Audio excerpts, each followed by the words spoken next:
Sizге сәлем достар.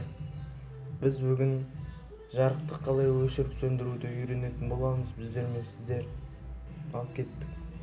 Ол үшін екі нәрсе керек. Біріншісі қол, екіншісі свет. Жай ғана қолыңызды светке апарасыз, басасыз. Міне жанды. Тағы да өшіріп, тағы қоссаң, мынандай болып жанады. Светті өшіріп жағудың екі әдісі бар. Біреуі осы, екіншісі жай ғана бұрайсың. Ол кезде қапталдар жанады. Кереметті. Міне осымен біздің сабағымыз аяқталды. Келесі видеода есікті қалай ашып жабатынымызды үйренетін боламыз. Қош, сау болыңыздар достар.